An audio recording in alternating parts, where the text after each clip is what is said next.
masih di Belajar Islam bersama Alimat. Dr. Nur Rofiah, kalau pada tanggal 1 Syawal kita harus memastikan bahwa semua harus berbahagia.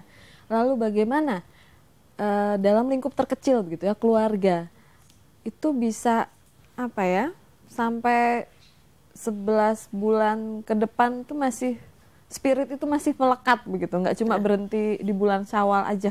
Gimana tuh, Bu? Ya, saya kira sebenarnya di dalam Islam itu kan di samping Idul Fitri yang terjadi 2 kali dalam 1 tahun, kita punya banyak momen ya untuk memperbaiki misalnya komitmen kita kepada Tuhan, bahwa hubungan kita dengan sesama manusia itu akan didasarkan pada komitmen ilahi juga, tidak insani. Misalnya melalui sholat 5 waktu itu. Nah, sholat 5 waktu itu menurut saya tidak hanya soal saya dengan Tuhan, tapi saya karena saya misalnya berjanji kepada Tuhan di dalam sholat ya, inna sholati wa nusuki wa mahaya wa mati lillahi rabbil alamin, maka semua perbuatan saya selama 2 waktu sholat itu juga harus bisa dipertanggungjawabkan kepada Tuhan, termasuk perbuatan kita terhadap anggota keluarga. Jadi ini menarik karena di dalam Islam hampir semua perbuatan itu bisa dikatakan ibadah ya, ibadah dalam arti tidak hanya berpahala, tetapi dia bisa dipertanggungjawabkan juga kepada Tuhan. Karena itu orang tidak bisa melakukan perbuatan jahat ketika tidak diketahui orang lain, tapi dia berani berbuat jahat ketika tidak diketahui. Karena apa? Kalau dia berani berbuat jahat ketika tidak diketahui, berarti dia menafikan bahwa Tuhan itu tahu.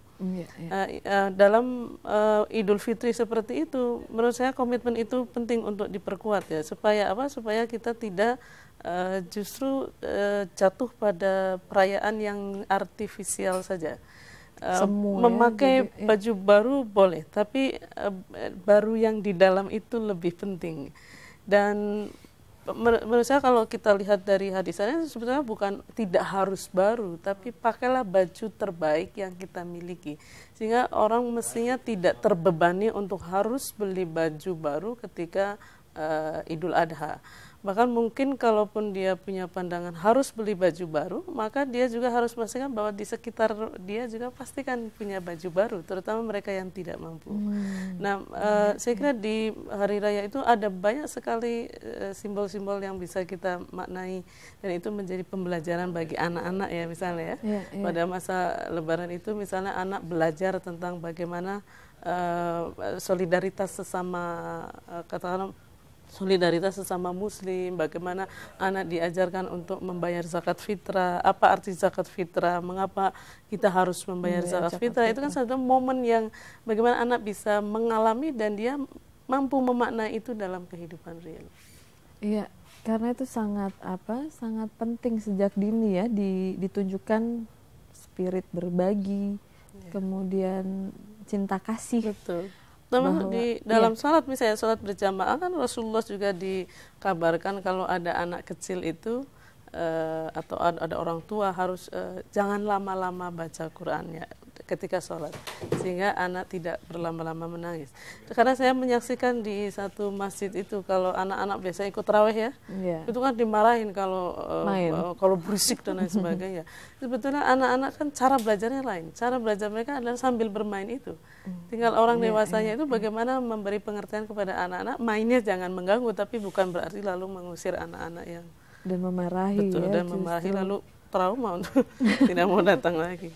Nah, itu yang tidak diinginkan, takutnya nanti aku nggak mau ke masjid lagi ya, takut sama yang itu dimarahin, nggak boleh main gitu.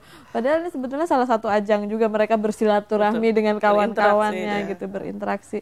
Baik, ini menarik sekali. Kalau misalnya dalam bentuk yang lain, bagaimana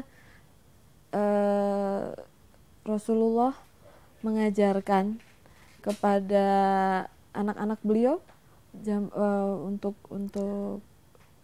Idul Fitri? Ya, kalau bagaimana kemudian Nabi membiarkan orang bersikap ketika Idul Fitri itu, misalnya bisa kita lihat ketika siapa namanya Aisyah ya, istri dari Nabi Muhammad itu, dalam suatu hadis itu dijelaskan bahwa Aisyah itu sedang menikmati kebahagiaan di Idul Fitri itu dengan menyanyi-nyanyi bersama gadis-gadis. Nah, kemudian Abu Bakar, ayah dari Aisyah, itu kemudian masuk dan melihat apa yang dilakukan oleh Aisyah. Apa yang dilakukan oleh Abu Bakar? Beliau menegur gitu, melarang Aisyah untuk melakukan hal itu gitu.